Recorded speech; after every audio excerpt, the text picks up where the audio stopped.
Starting in the early 2000s, reports emerged of abnormal numbers of PC motherboards with leaking or even popping capacitors.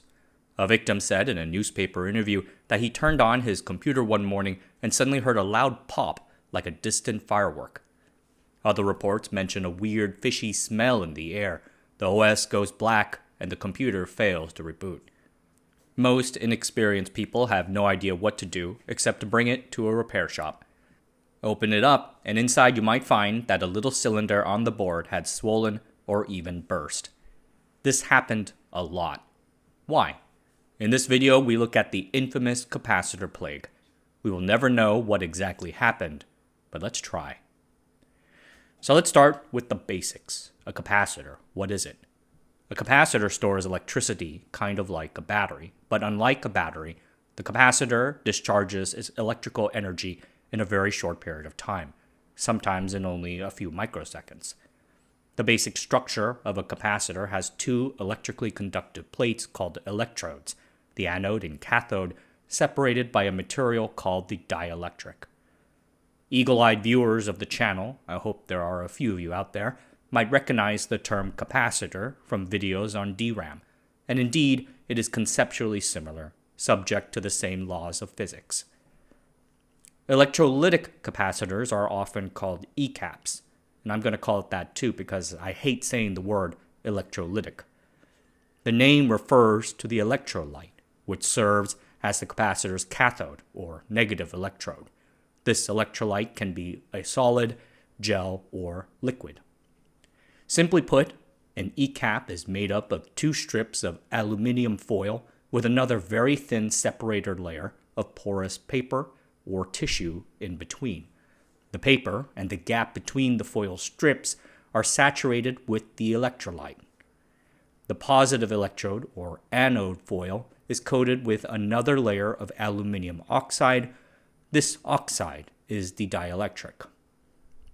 The foils are attached to tabs which connect to the circuit board, and the whole thing is rolled up in a sealed protective housing, usually also made from aluminum. The seal is to keep the electrolyte from drying out. There may be a vent at the top so to release built-up gas and preempt a messy explosion. While there are many types of capacitors and even electrolytic capacitors, like those made with tantalum, aluminum ECAPs are commonly used because they offer pretty good capacitance, as in they hold a lot of charge for their size and cost. A capacitor's ability to hold charge is correlated to the surface area of its electrodes, and inversely correlated to the distance between said electrodes. So, with an aluminum ECAP, the thin separator paper lets the dielectric get super thin so that the electrodes can be as close together as possible. Manufacturers will also make them work even better by etching the aluminum foil to increase the electrodes' surface area. Nifty. A PC motherboard might have about 60 ECAPs on it. Like, why? What are they used for? A big use case is filtering. A power supply module receives AC power from the plug and turns it into steady DC power. AC power going into the power supply hits a thing called a rectifier, which converts it into DC power. The DC power that comes out is no longer alternating, but it is also not steady. We need to make it steady, so we use a capacitor to help smooth out the ups and downs. When voltage peaks, the capacitors charge up. When voltage dips, the capacitor discharges to compensate. Capacitors are also used to help smooth out power supply fluctuations going to chips like the microprocessor, a process called decoupling. The capacitor will charge up to absorb voltage spikes and discharge to boost voltage dips. I mentioned before that these decoupling capacitors are like drainage ponds for during floods or dry periods.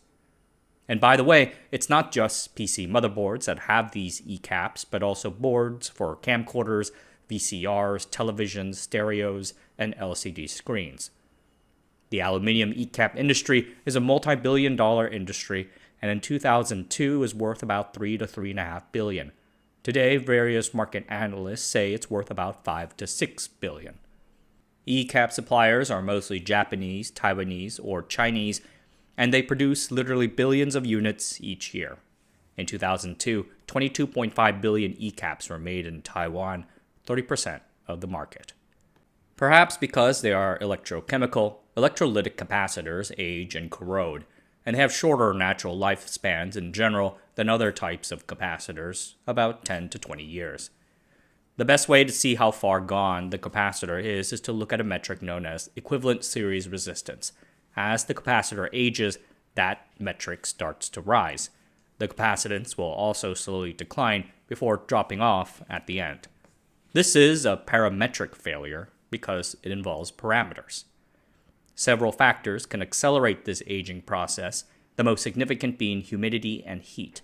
Heat can cause the electrolyte in the ECAPs to dry up, so it is generally recommended that we keep them cool. Sometimes, though, capacitors can fail in an extraordinary way, a catastrophic failure.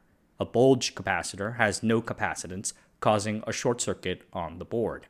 An exploded capacitor might even cause the thing to catch on fire, and that is what started happening in the early 2000s.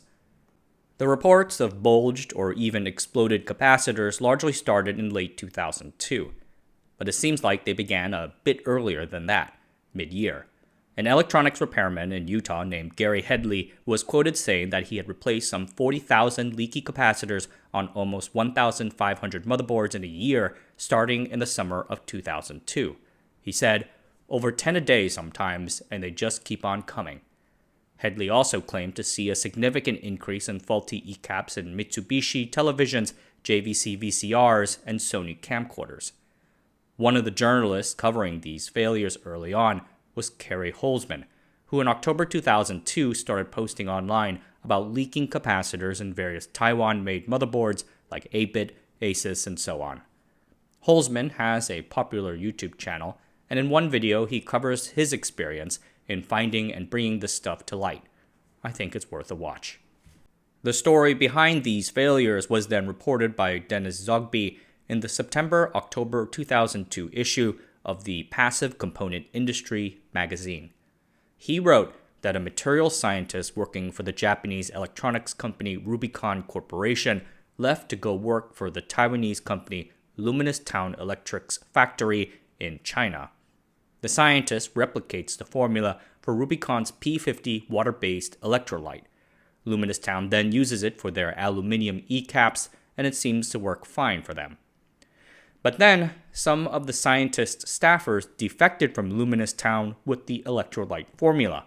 They then either sell it to Taiwanese ECAP companies directly or to an electrolyte provider who then resells it.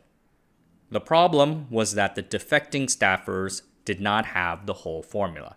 There were missing additives that caused the ECAPs to suffer hydrogen gas buildup until they rupture or break. In the following issue of the magazine, a rather amusing clarification reiterates that Luminous Town did not make any of the bad electrolyte circulating through the industry.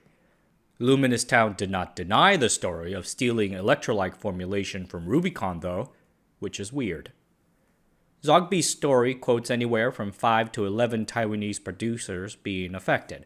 In a 2003 interview with the Toronto Star, he said, "I think anybody who uses contract manufacturers that outsource to Taiwan was affected by the problem."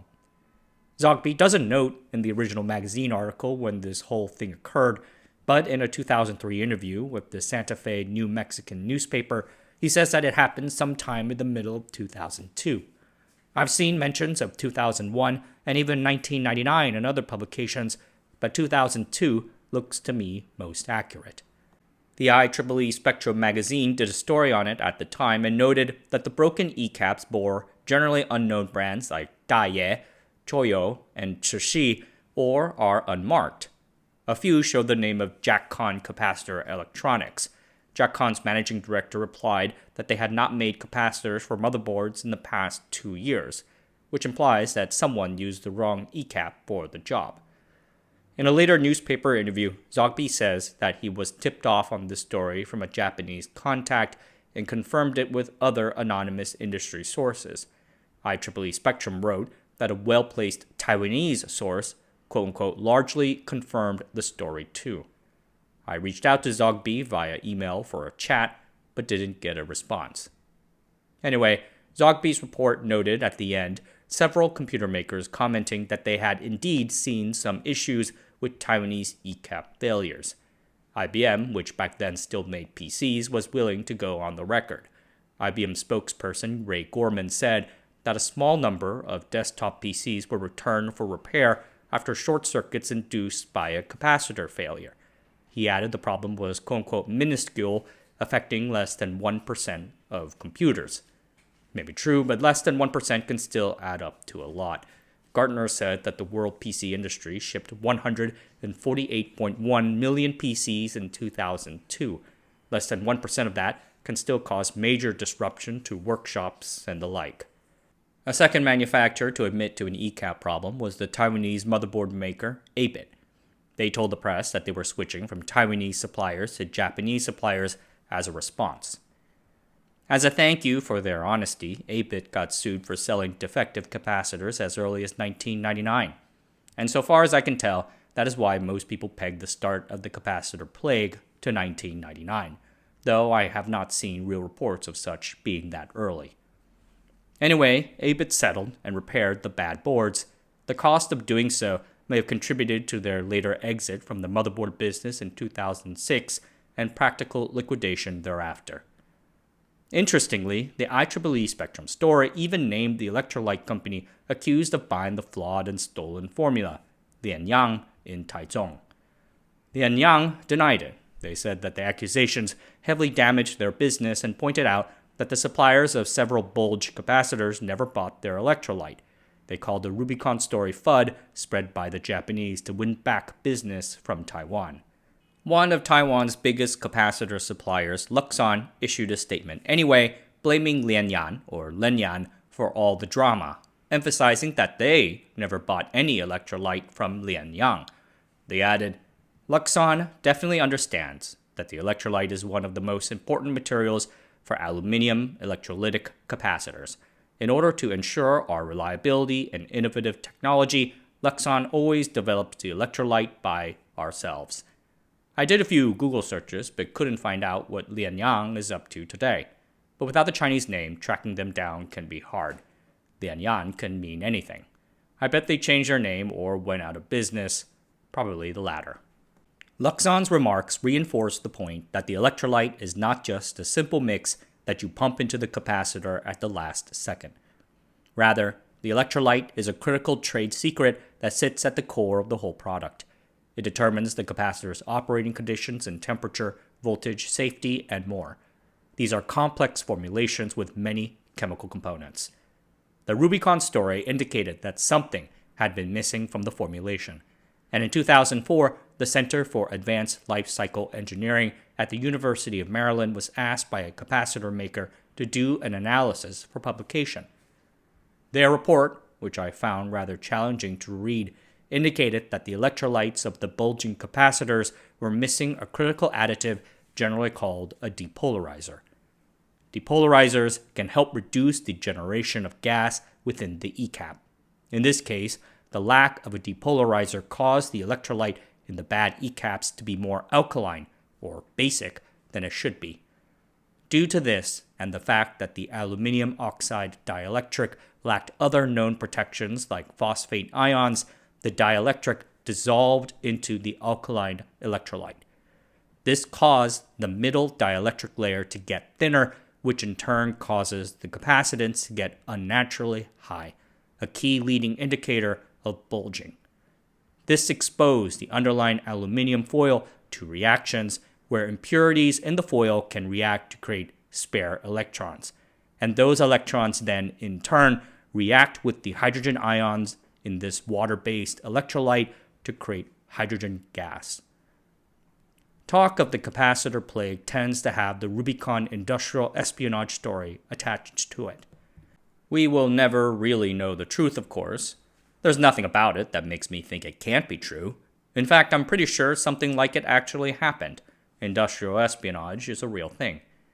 However, I am skeptical that the whole plague can be blamed on a single defector from Rubicon.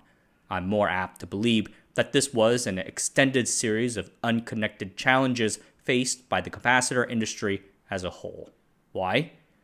First, these were quite widespread, and people are too easily attributing every capacitor failure to the plague and thus the Rubicon story. In an earlier Hacker News discussion about the capacitor plague, there was a mass of quote-unquote Me Too comments testifying that the plague hit their audio equipment, Samsung monitors, and famously, Xboxes. And that makes me skeptical. The other stuff we can't trace, but we can with the original Xbox, which was released in November 2001. That console is known for a bad capacitor that blows about 6 to 7 years in, and there are articles teaching users how to preemptively remove it on their own. People are apt to blame this bad capacitor, used for a clock, on the plague, but this capacitor is a power store aerogel made by Cooper Industries, an American company based in Texas. Not only is this cap American, it's not even an aluminum E-cap. Per a July 2000 story in Everyday Practical Electronics magazine, the power store aerogel is a supercapacitor with its electrodes made from carbon aerogel foam, not aluminum foil. I doubt that it uses an aluminum oxide dielectric, but feel free to comment if I am wrong. Considering how new it was, I'm not surprised that these puppies didn't last very long. So we have an unrelated case of bad capacitorship, but since the timing seems to match up, people blame it on the poor dude at Rubicon anyway. I think this happened a lot more than we think. And speaking of timing, second, the timeline is all weird. The Rubicon thing happened in mid-2002, per Zogby's recollection. Again, there are some unsourced statements that it might have happened in 2001 as well. I buy that less. Even if we're being charitable and assume it took months to discover the bad batch, the common sentiment at the time was that a bad ECAP would reveal itself within a year, perhaps even less. Intel in the original 2002 report said a poor electrolyte ECAP would fail in as little as 250 hours of operation. So how can such sleeper ECAPs keep blowing up into 2007? In late 2005, another round of bulging capacitors hit the news. Apple and Hewlett-Packard computers were affected, but Dell most of all. From May 2003 to July 2005, Dell shipped some 11.8 million Optiplex PCs to mainstream and corporate customers with faulty capacitors that were 10 times more likely to bulge. Dell people apparently knew of this and tried to hide the issue from customers, and thus they got sued for it in 2007 and spent $300 million on replacements. All of the bad capacitors came from a single manufacturer, Nichicon in Japan. HP put them on blast. When the news first came out about this in September 2005, Dennis Zogby wrote that industry insiders told him that the Nichicon bad products were made by a Taiwanese subcontractor. Okay. But 3 years earlier, during the 2002 bulging capacitor incidents, Nichicon claimed that they had no plants in Taiwan. Sure, it's not the same, but something about the timing and the circumstances doesn't sit right with me. So if it is not the Rubicon scientist, then why are all these capacitors failing?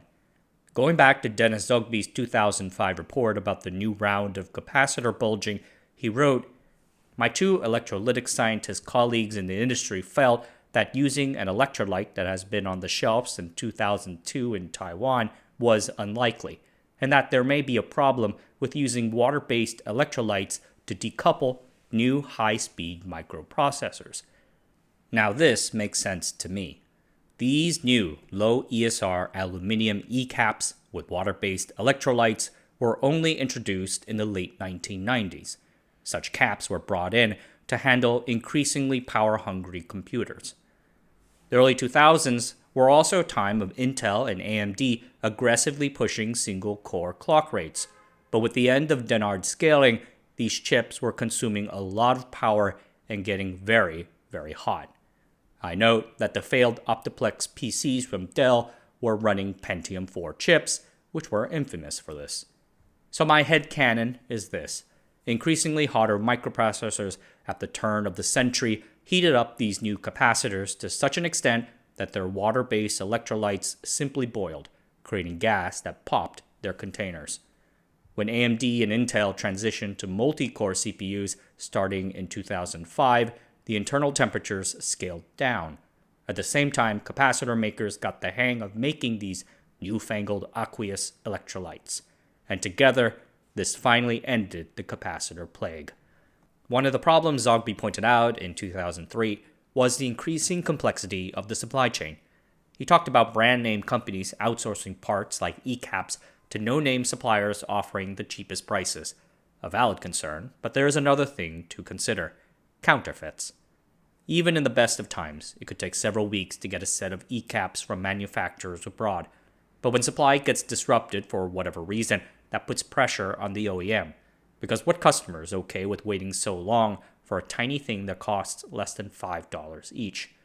So the OEMs turn away from an authorized distributor and buy something off the market with only a quick check of the brand. The issue is that the capacitor is a counterfeit, and it won't last anywhere near as long as the real thing. One intriguing 2014 study of a set of counterfeit Nichicon ECAPs, discovered after the March 2011 earthquake interrupted the legitimate supply chain, found that the counterfeit water-based electrolyte lacked enough ethylene glycol. This lowered the electrolyte's boiling point, making it unstable at higher temperatures. Makes me feel like this sort of error is not all that uncommon. All in all, this is a weird story, and was a challenging one to tell. I've seen a number of online commenters insist that all the company's official statements are lies, that nothing can be trusted, and that the stolen formula story is the truth. If that's your insistence, there's nothing I can say to convince you otherwise. But I mostly reckon that the Rubicon incident story is just a fun urban legend riding along with the real technical issue being worked out over the years by the capacitor industry. Aluminium ECAPs with water-based electrolytes are still around, and there are still longevity concerns, but they still offer the best capacitance for their size and price. And it seems like the vendors have largely worked out the kinks. The little round can on the circuit board can go back to being unnoticed. Alright everyone, that's it for tonight. Thanks for watching. Subscribe to the channel, sign up for the Patreon, and I'll see you guys next time.